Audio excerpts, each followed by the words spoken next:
In this video, I'm going to show you how you can easily permanently delete apps from your iPhone. Be sure to watch the video to the very end so you don't make any mistakes. Let's get started, guys, and let's start with the first method. And this is basically the simplest one because all we have to do is just search for the app icon we would like to remove on the home screen, then long press on it. Tap at Remove, then Delete App, and then Delete again. After that, your app will be completely removed from your iPhone. Another way how you can delete app will be useful for you if you cannot find app icon on your home screens. And in this way, you can use search. Swipe down on your home screen to bring up search, then search for an app you would like to delete, and then you can delete it right from here if you long press add apps icon, then tap at delete app and then delete again.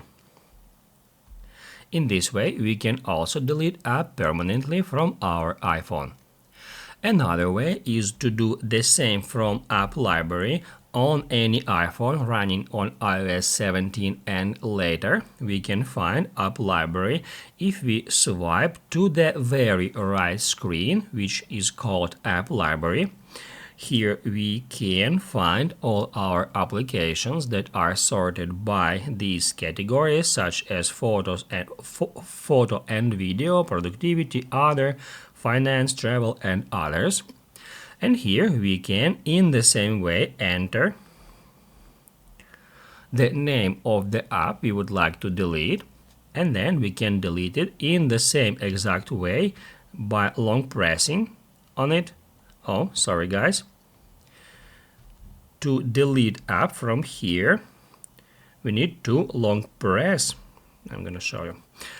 One more time, we need to long press right over here at the app icon, not at the app's name here.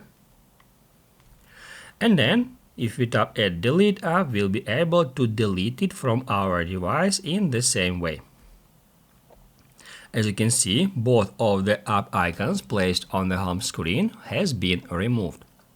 And now I'm going to show you one more way how you can use settings to delete apps. So first off, head over to Settings, then get into General, then iPhone Storage. It will show you all the applications that are currently installed on your iPhone. You can hit Add Show All, and then if you want to delete one, all you have to do is just swipe to the left. That shows you the option to offload this app or to delete it. Just tap at delete, then delete, and then confirm that deletion to remove an app from your iPhone. If this video helped you out, don't forget to hit the like button.